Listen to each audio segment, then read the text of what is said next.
And I really believe that human longevity is no longer just a concept, because there is absolutely no reason for us to age or die from aging.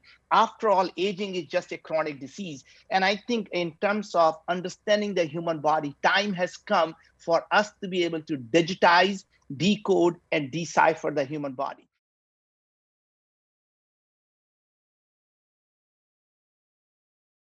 Just back to the question. So it was like, what are the things we can do now, and what are the things in the future? And I think sometimes it is so easy for people to concentrate on, the really big plans that we do have for the future, and almost forget some of the simpler lifestyle things that do have good evidence that can be done now.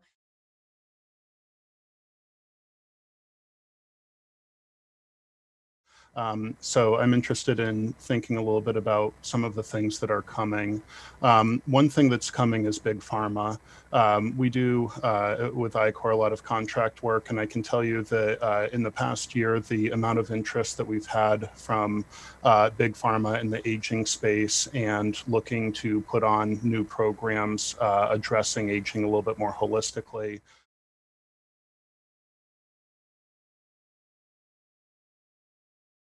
If the question is what are we going to expect in 10 years, I think I would follow the comment by Kelsey. So personally, I believe that the drugs have been developed against specific diseases are not exactly the drugs which will eventually cure aging.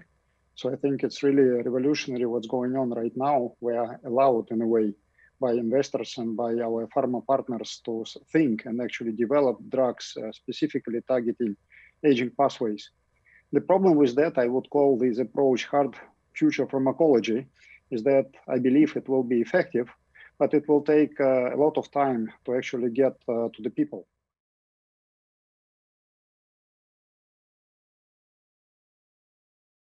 I think as a sociologist, I'm principally concerned with some of the social aspects of aging. And what we see in the United States is that life expectancy has begun to stall and decline for some parts of the American population.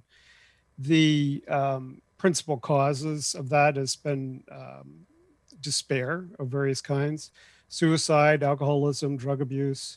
There was a study published this year in PNAS looking at the predictors of mortality in the United States, and they found that in addition to these class-linked social behaviors like smoking, alcohol abuse, lack of physical activity,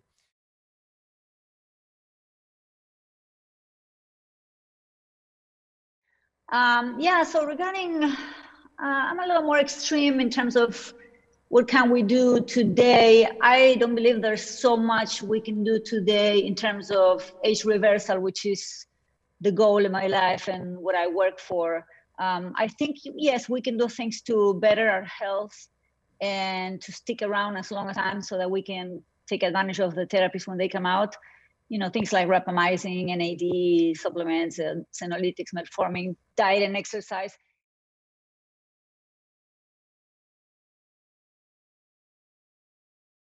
So I would like to continue what Peter and James said. I think that we need to really examine this longevity space in three verticals.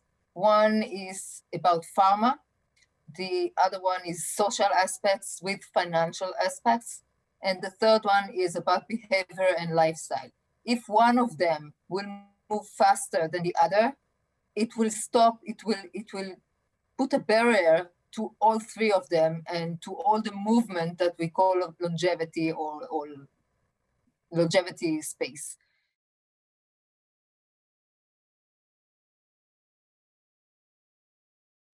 Well, regarding the question, let's say what we can do now or until the breakthroughs on life extension arrives.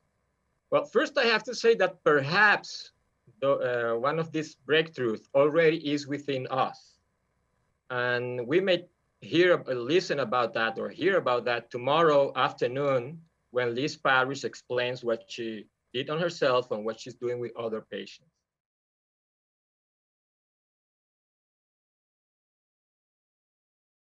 I want to address 3 points. So one, I think really is a question of mindset.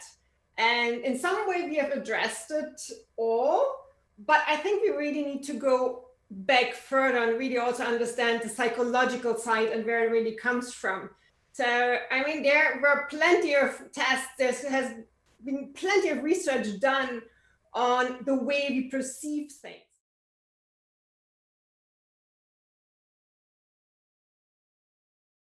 So there should be an awful lot more trials and an awful lot more physicians prescribing than is happening right now, and there will be, I think.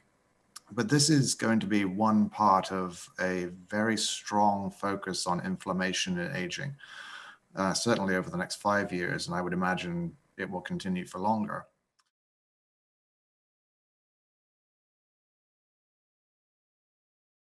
Actually, what I believe is the years to come, that we are now growing to new economies. And these new economies, they will be circular economies. These will be digital economies.